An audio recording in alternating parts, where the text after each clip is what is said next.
Right next to me is an affordable subcompact SUV made by Chevy. This is the 2025 Chevy Trailblazer all-wheel drive LT. Now, is it good? Is it absolutely awful? And is it worth it altogether? Because this vehicle starts at $26,000, but this one that I have next to me is $28,000. Now, is it worth it? Well, let's see. Sorry if this is hard to see, but I want to show the window sticker. The base of this vehicle is $26,000. This has $600 worth of options of floor mats, and after dealer fees, it comes out to be $28,000. Thank you to Executive Chevrolet for allowing me to use this vehicle for the day. There's also a special lease deal going on with this specific vehicle till the end of the year, $289 for 36 months. That will be linked in the description below. Let's dive right into it and start off with the front. And this vehicle actually gives you a lot of bang for your buck when it comes to the front. This vehicle has LED headlights, which is this little part down here, and up here is your LED turn signals and daytime running lights, so it's a little separate. Now what's crazy is this is a $28,000 vehicle and it comes with LED turn signals. I just reviewed a $44,000 Nissan Pathfinder. Now yes, it's a bigger vehicle, but it came with halogen turn signals, so for less than half the price basically, this comes with LED turn signals, which is pretty cool. Chevy bow tie right front and center. This chrome trim piece that goes all the way across makes it look really aggressive and nice. Now up here, this is fake airflow. I wish this was real, but this whole piece is real airflow. So you have real airflow there, stick your whole hand in, and then real airflow down there. So more airflow for that engine, gives it more power. License plate holder right there. And then this piece right here is fake. Now, it's a design piece. I wish this was actual airflow. Again, taking air to the side of the vehicle. A lot of vehicles have that little air pocket that sucks the air through the side. This is just fake, but it makes it look kind of cool. Overall, I really like this front. Under the hood is where this vehicle actually impresses me, because this is just a 1.3 liter turbocharged 3-cylinder engine, which you're probably thinking, okay, that's what produces maybe 100 horsepower, not even like a lawnmower engine. No, this produces 155 horsepower and 174 foot-pounds of torque.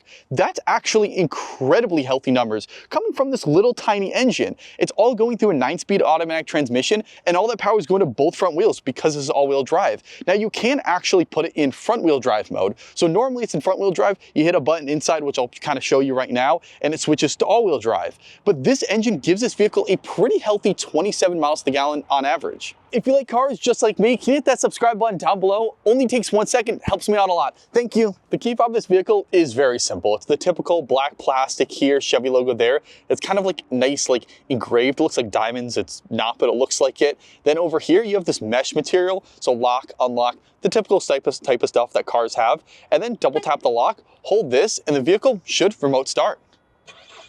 And yes, now it's on.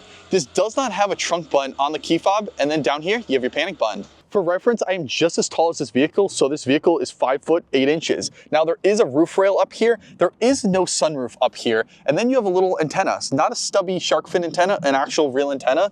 There is no blind spot monitoring built into these mirrors, and there is no turn signals built into these mirrors. They're as plain as it gets. Manual, that, it doesn't, go automatic, close and forward, so it's as basic as it gets. And these are 17-inch alloy rims with all-season weather tires. Then you have the black plastic cladding here, gets dirty, wash it away real quick, like look at that. Gets dirty, just choop, and it's clean. Then over here with the keys in your pocket, just hit this button, the vehicle locks, hit it again, and that unlocks. And that is also on the passenger side as well. Open up the rear door and you're greeted to plastic. I mean, there's plastic everywhere here, like up top, middle, down below. Like I would expect some nicer materials. Like even this here, like usually in other cars, it's like a little bit softer. Now it's a tiny bit softer, but this is basically hard as a rock here. Spot for coins, window control, door handle. Down here is where you want it to be plastic though. Put a drink there, spill it, wash it away. Speaker grill there. Hopping in the rear, how is it? Well, it's all cloth seats, there's no leather, and it's like somewhat squishy, a little hard, but squishy. It's actually kind of nice. And this material here reminds me of like a carpet from your grandma's house. I don't know if you kind of get that same feel, but that's what it reminds me of. It's a cool little trim piece. Now, hopping in the vehicle, how is the legroom? The legroom's actually very good. This is set to my driving position. I'm 5'8", not the tallest, and look at the legroom's really good. 6 foot tall person should be good on the legroom. Let's see, headroom. I maybe have 3 more inches left, so 6 foot tall probably should be good. You just about might be touching, but probably should. Now there is no AC vents. Oops, sorry for the glare. There's no AC vents in the rear. There's no USB type C or A ports, and there is a middle hump for the middle seat. Let's see how this is. Now, That's actually not too bad of a middle hump. I actually probably could sit like this pretty comfortably, but you probably do want a man spread. That's the most comfortable. And it still gives a lot of legroom for 3 adults to fit in here perfectly fine. Now, both seats have these little pockets in the back there, but look at this seat compared to that seat. There's plastic and there's plastic down there. If you know, let me know why that plastic piece is there. I can't really tell, but besides that, they're all the same. And then you got little grab handles up top if friends are going crazy on the road. Got a light there. And then these are little microphones up here. So this one on here, and then this other one on the other side. And same with the front there. So all 4 passengers have their own microphones to talk through the phone connectivity there. It's pretty cool. And now look at the headrest here. This can actually fold up and down. So with the push of a button, like a switchblade headrest, and these do not go down more. There is no way, it's just the way it is. Also, there is no cup holder armrest, I just realized now. So there is no rear cup holders in this vehicle. It's only there and there is your cup holders. So a large McDonald's drink isn't gonna fit in there. Actually, you know what? I actually do have one, so that's pretty cool. And I stand corrected, that does fit in there. Now, you probably don't want to have it. Oop, yeah, it's spilling a little bit, so you probably don't want to have it in there. You might have to go like this. Open up the front door, and you're greeted to pretty much the same door as the rear, but instead, you have grandma's carpet all across the side here. So it's the same trim piece as in the rear here, just again, look at that thick kind of grandma's carpet like. Now, this here is harder. Again, this armrest, wish it was a little softer, but it's still hard as a rock. Coin slot there. 4 window controls. One is 1 touch down, 1 touch up. That's just for the driver here. The rest are you have to hold down, hold up.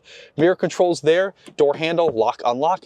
This other plastic trim piece, sorry for the glare there, it actually stands out and makes it look a little bit cooler. And then down here, it's hard touch plastic. Put drink, snacks, wash the way really fast. Then you got a speaker grill. Both these rear seats, or both these, sorry, these front seats are cloth bucket seats. They hold you into place. More grandma's stitching or grandma's carpet there.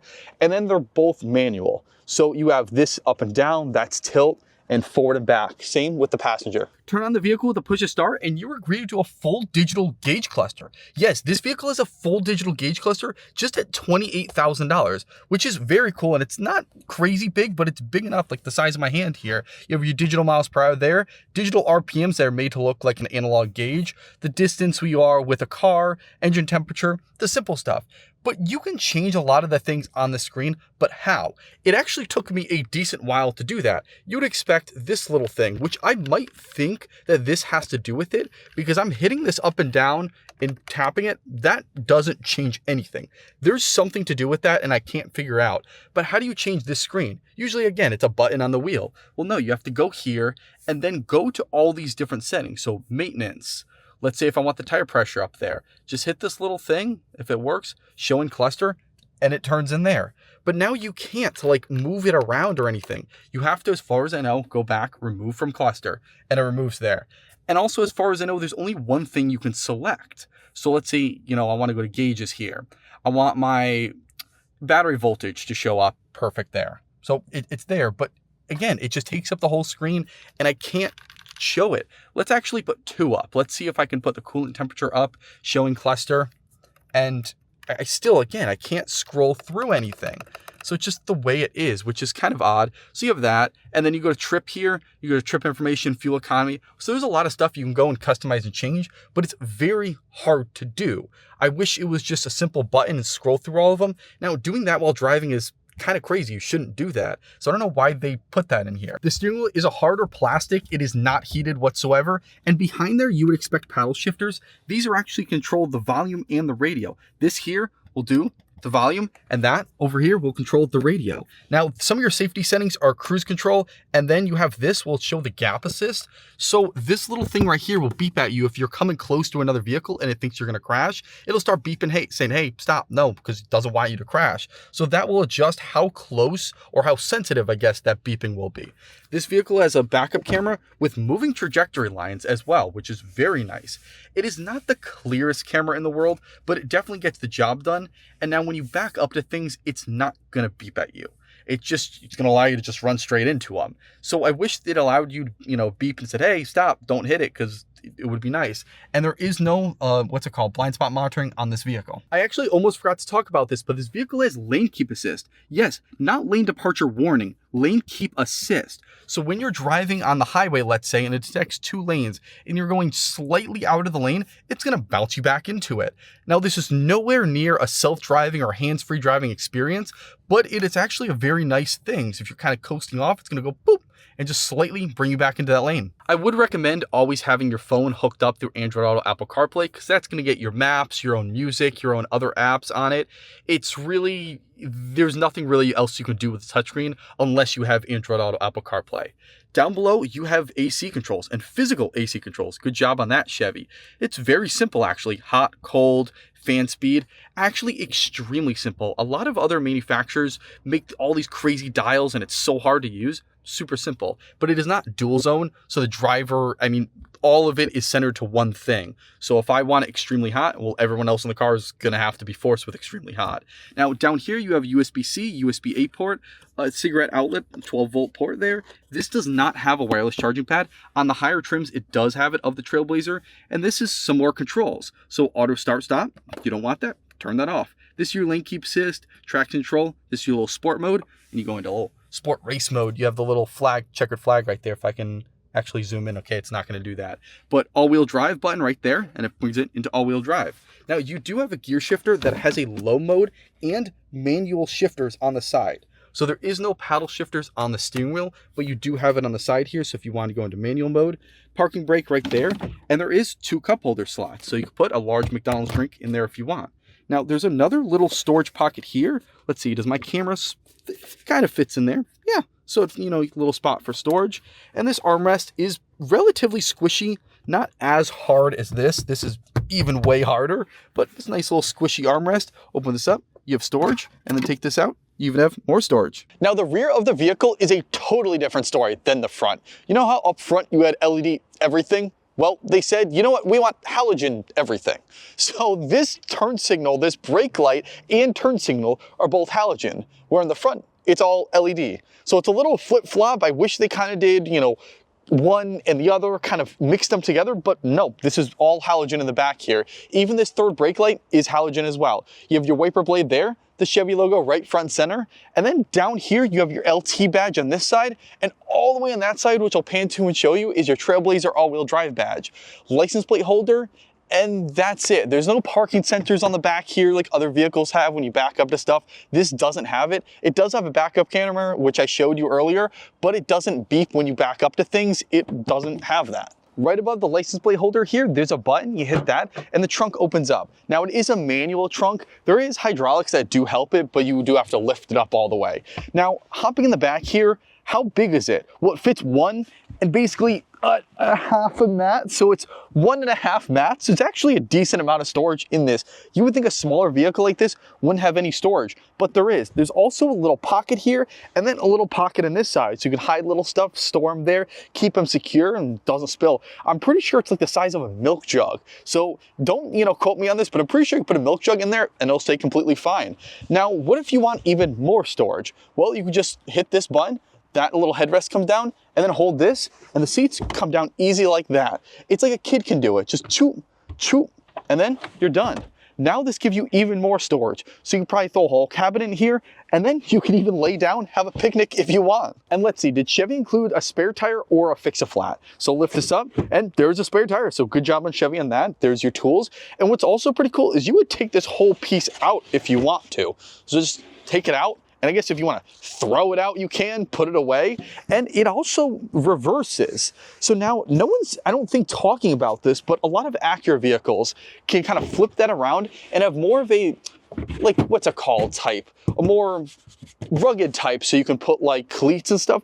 I don't know if that's what this is exactly meant for, but this is definitely more rough. And I would assume you could put dirtier stuff there, and then you could take it out and quickly wipe it. And that's actually really cool. No one has really talked about that. So taking the Trailblazer out on the road, how does it feel? Well, it actually feels very smooth. I really like this. You're kind of high up. You're not crazy high up in this vehicle, but you're higher up than a sedan or a smaller hatchback, so you get that height advantage. It's smooth. That little 3-cylinder engine, you think, okay, you know, it's terrible, but this has some decent pep. It's 0 to 60 in 8.7 seconds, which is nothing crazy fast, but that's definitely fast enough to get you on the highway really good. And let me actually put it in sport mode in all-wheel drive. Let's kind of hit it. Yeah, okay. You know, that's pretty good. Nothing crazy, but pretty decent. And then with the switch of all-wheel drive on and off, it's very simple to just go boop, boop. If you want kind of a more, you know, rough terrain, like if snow is coming up, I live in New England, so snow, hit the all-wheel drive button. But if you don't need it, like on a nice kind of day like it is now, turn it off. It's very nice to use.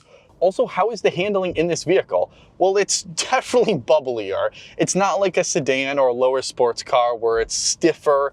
It's very kind of smooth, and I like that. When you go over potholes, you don't feel it as much as a stiffer ride, but it is gonna be more bubblier. So when you're taking turns, you're gonna be swaying around. And this seat does its job, but it's, again, not like a big race car kind of seat, so it's not gonna really hold you in like other seats. But overall, how do I think of this car? I like it. I really like this car. I actually truly do. It's a perfect size. It's like the mixture of a hatchback SUV sort of thing. I mean, that's what I guess a subcompact crossover is, but it's perfect. You can store a lot of stuff in the back. You could take your family in the back. There's enough room in there for 2 kids, maybe 3 kids to go. And you can get your, you know, groceries. You can take food for Thanksgiving dinner, Christmas dinner. It's overall a good all-around vehicle. This is incredible. And for the price point at $28,000, I think that's a really good, you know, budget price point for this vehicle. Now you can up it, you know, it goes over 30 for other models and trims. You get a little like better interior. But the real question is, what do you think about this vehicle? Do you like it or do you absolutely hate it? And do you think it's worth the $28,000? Hey, be honest, let me know in the comments below. And please remember to like, comment, subscribe, hit the notification bell to keep updated with more content. And a huge thank you to Executive Chevrolet in Wallingford, Connecticut for allowing me to use this vehicle for the day. Their information will be linked down in the description below.